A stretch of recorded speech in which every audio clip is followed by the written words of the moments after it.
This video asks Russian President Vladimir Putin to take full responsibility for what goes on inside Russia that affects America. Hello friends, this is Unmasked Truth with Harmanjeet Saini, where I provide unique analysis of world events based on the unmasked truth that after surrender, Germany continued World War II clandestinely and became a killing machine. I also provide true news that you will find nowhere else.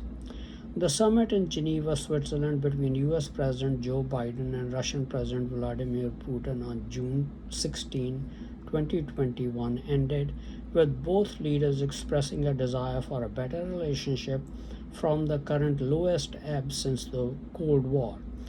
At the end of the summit, Mr. Putin said there was no hostility during the dialogue, while Mr. Biden declared that he did what he came to do, which was to lay out a series of warnings and red lines for Russia. He said these warnings were not threats. The US wants a predictable, stable relationship with Russia. The meetings did not last the full 4 to 4.5 hours expected. To resolve urgent issues between the two countries, the two leaders committed to the creation of working groups, beginning with arms control and cyber attacks on US government assets, infrastructure, and ransomware attacks on corporations. The main issues discussed were cyber attacks on the United States, Russian meddling in US elections, strategic stability dialogue focused on new nuclear weapons, prisoner exchanges, getting the ambassadors of both countries back to their posts, and human rights violations. I will focus in this video on just two issues: cybersecurity and human rights violations. On cyber attacks by Russian criminals, Mr. Biden said he handed the Russian leader a list of 16 examples of critical infrastructure and made it absolutely clear that the United States has significant cyber capabilities. If any of our infrastructure facilities are attacked, the US would respond in kind. The 16 critical infrastructure sectors include chemicals, communications, dams, emergency services, financial services, government facilities, information technology, transportation systems, commercial facilities, critical manufacturing, defense industrial base, energy, food and agriculture, healthcare and public health, nuclear reactors, materials and nuclear waste, water and wastewater systems.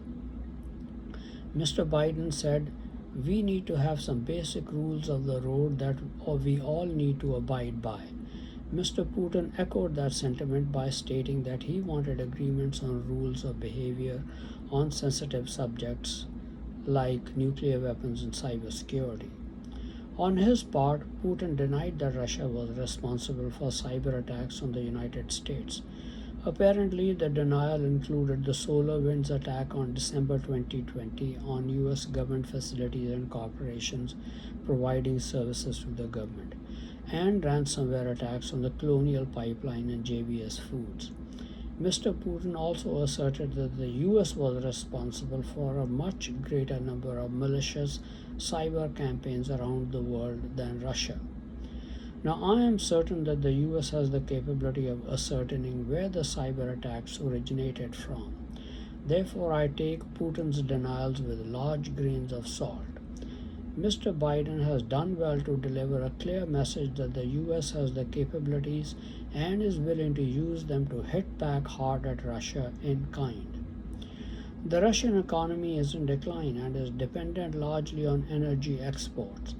Putin should know that if criminals based in Russia, which his government is allowing to operate freely, could affect the operations of a major American oil pipeline, the Colonial Pipeline, that supplies 45% of the gasoline and jet fuel to the eastern United States, the US could cripple Russia's oil and gas infrastructure and cyber attacks of its own. Such significant escalation will not end well for either country. The US consumers will suffer major hardships, but Russia's economy could grind to a halt because of its major dependence on the energy sector for most of its export earnings. Mr. Putin has major cause to be nervous about the situation in his neighborhood rather than tangling with the United States. He should remember what the German masqueraders Lenin and Stalin did in his country, murdering about 25 million of his countrymen. In both world wars, they almost gave away the country to the Germans. Only if the West had not helped Russia with weapons at considerable risk to themselves and defeated the Germans would be ruling significant parts of Russia today. Germans do not forget their defeats. When they were known as Assyrian, they were driven out of their land by an alliance of Babylonians, Medes, and Persians. The descendants of those Babylonians live mainly in Iraq, who now occupy ancient Russia. Of the Medes live in Ukraine, and the Persians in Iran, respectively. The Germans inveigled Saddam Hussein into costly wars to have him destroy millions of his own Iraqi countrymen and Iranians in a deadly war. The Iraqis continue to pay to this day for German machinations.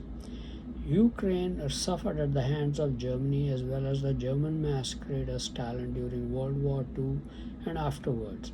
And recently, Germany and China were responsible for bringing a Ukrainian airliner down, though the world cast the blame on Iran.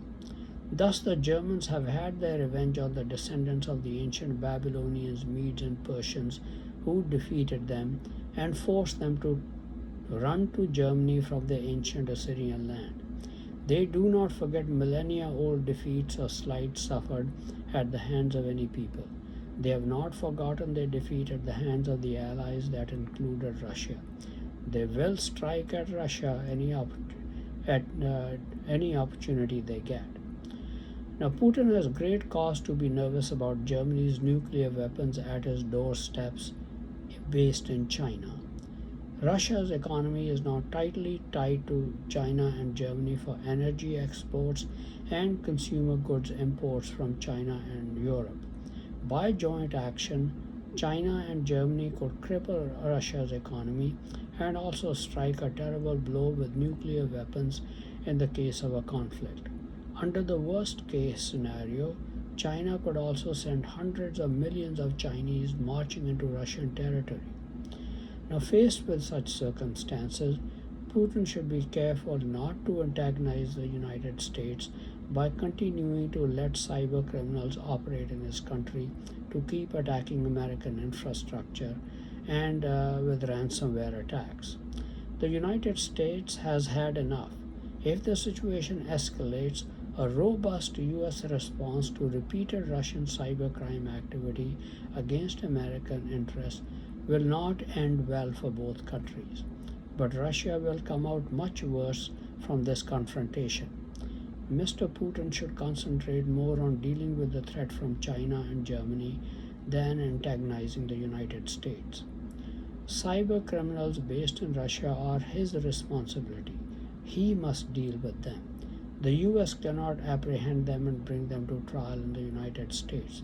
So Putin must curb their activities, or he will leave the United States no choice but to hurt Russia in the same measure that it continues to hurt the United States. The second issue I would like to comment on is human rights violations. Concerning Ukraine, in the past I had suggested a solution, which was that Russia's annexation of Crimea should be allowed to stand in exchange for removal of or by migration of ethnic Russians from Ukraine to Russia, with perhaps minor border adjustments taking into account the number of people who will be displaced. The solution perhaps will not be acceptable to the world community and Russia or Ukraine, but that's the best solution I can offer. Russia should not be able to take all the territory from Ukraine, where ethnic Russians are in a majority, as it is currently attempting to do. Such might as right actions should not be permitted. As far as the case of the top opposition leader Alexei Navalny is concerned, my view has not changed one bit, even though President Biden has made it clear to President Putin that if Navalny dies in prison, the consequences would be devastating for Russia. World leaders and diplomats become slaves of their own rules. President Biden, the European Union leaders have no choice but to threaten Russia for human rights violations if Navalny dies in jail. They refuse to take into consideration or even acknowledge all the atrocities Germany and German masqueraders around the world have committed during and since World War II. So I'm not surprised at President Biden's statement. Germans are masters at exploiting laws and can drive a truck through most of them. That's what they take advantage of even when they commit genocide and seek to escape any responsibility for it based on laws. They have been able to inveigle Europe into abolishing the death penalty, knowing fully well about the tens of millions of people that German masqueraders have murdered. I can suggest some laws that Putin can use against Navalny. He should take my advice and finish the job this time as far as Navalny is concerned, that Russia started by poisoning him. Navalny, being a German masquerader, is committing treason by working in Germany's interests, for which he deserves to be put to death. Mr. Putin can comply with the world's threats by bringing Navalny to the verge of death and then releasing him just before he dies. That is what the German masquerader Stalin did to ethnic Russians in the gulags whom he murdered by the millions. This would be a small payback by German masqueraders in Russia. Now I feel sad that I have to offer such advice. That was never my nature or intention. But since learning about what the Germans have done around the world after World War II, causing the murder or abortion of between 120 to 150 million human beings or potential human beings, after having started both world wars and then causing the deaths of between 60 to 80 million human beings in both wars, my attitude towards them has hardened. Any treatment of Germans and German masqueraders after their atrocities will be mild in comparison. Thank you very much for watching this video. Please continue to watch my videos and read my articles on important world events, World War III watch, politics, international business, advice on health and medical problems, and much more for in-depth and insightful analysis. Please also subscribe to my YouTube channel and Facebook channels, Unmasked Truth with Harmanjeet Saini, to view and get information on the latest videos.